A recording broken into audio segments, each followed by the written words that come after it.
What's up everybody, this is Lyle with No Hippie Barbecue. I had a request from a subscriber asking me to do a steak indoors that wasn't going to smoke out their house. I think I have a way to do this for you. Anyway, what are we going to need? First of all, we're just going with bone-in New York strip steak. It's about 1 3/4 inches, so it's not too big, it's not too thin.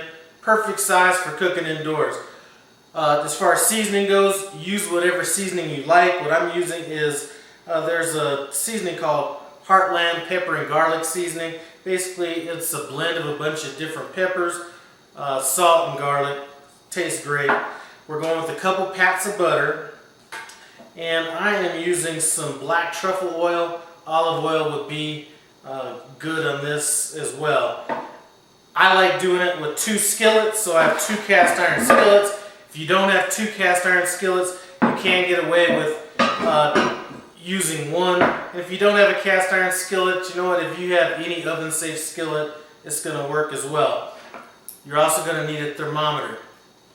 Right now I have my steak just on a regular broiler pan. I have it sitting on a rack. Now this is how I prefer to start this.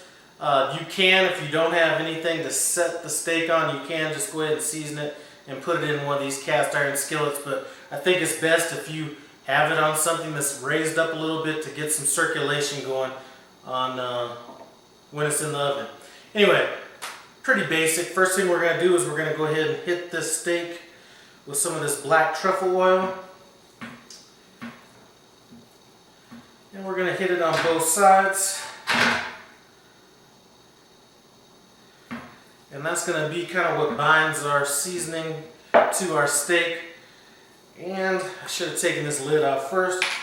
We're going to go ahead and we're going to season this. We're going to go pretty generously on this. At 1 3/4 inches, you are able to get some good seasoning on it without really overpowering it.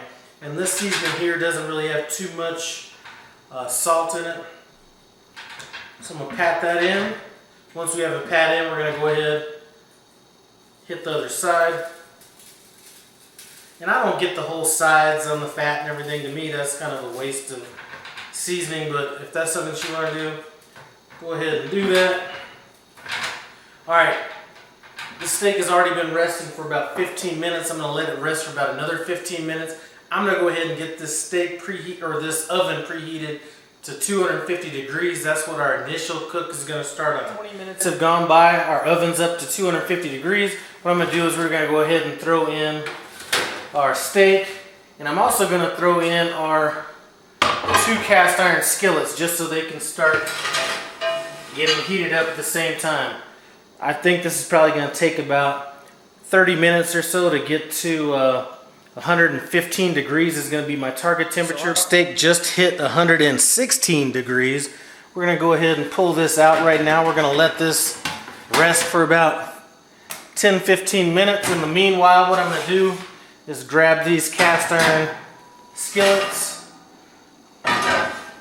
We're going to throw these, well, they're already in the oven, but we're going to go ahead and throw them on broil to get them super hot so we can get some sear action going on them when we're cooking that steak. 10 minutes have gone by. We've had our cast iron skillets on broil in the oven. What I'm going to do now is we're going to take it from broil.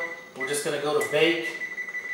And we're going to take this to about 420 degrees. I just don't want that direct heat coming on it, because what we're going to do is we're going to be able to get that sear from it sitting in this skillet. So I'm going to leave one of the skillets in without anything in it for our next step. Right now what we're going to do is we're going to take one of our skillets out. We're going to hit it with a little bit of butter.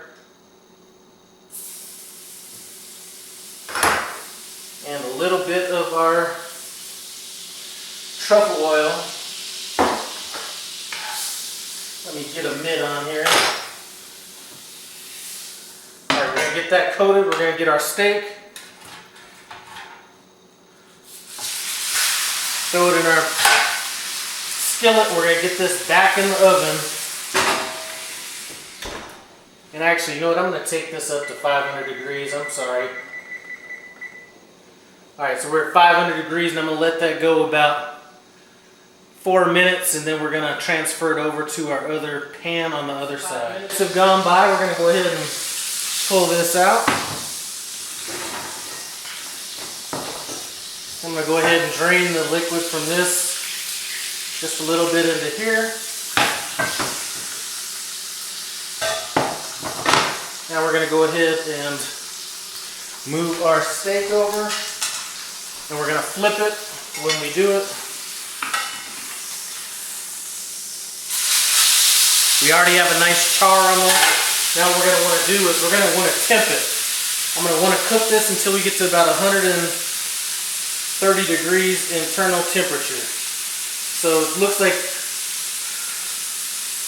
we're only going to need to go about another minute or two on this side because we're already at 128 degrees.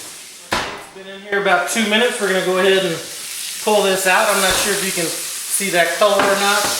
We're going to go ahead and set this on our rack, and I've cleaned that rack. Let's make a little room, so I'm going to just go ahead and throw this cast iron skillet inside of another cast iron skillet I have. We're going to go ahead and throw a little butter on this while it rests. Maybe a little bit of truffle oil.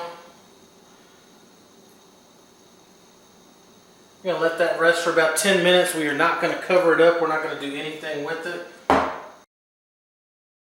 this steak has had a chance to rest for about 15 minutes. There was a little bit more carryover than I would have liked. Once I pulled it out and started letting it rest, the temperature got up to like that 138, 139 area, which from what I've been seeing, the comments on some of my videos, they think I'm undercooking my steak. Seems like people like them more medium, but let's just get in here and see what's up. I'm going to go ahead and cut this bone out of here before I get cutting.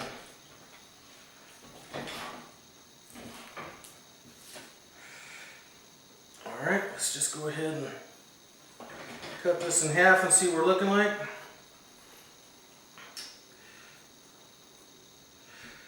Well, we got some pink in there. Not quite as pink as I would like, but probably perfect for my wife. Let's go ahead and taste it.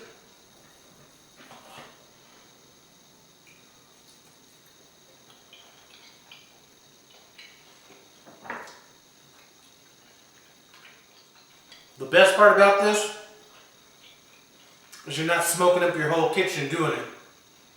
Anyway, that's one technique. Thanks for stopping by No Hippie Barbecue. I appreciate it. Comment, subscribe, and I'm out.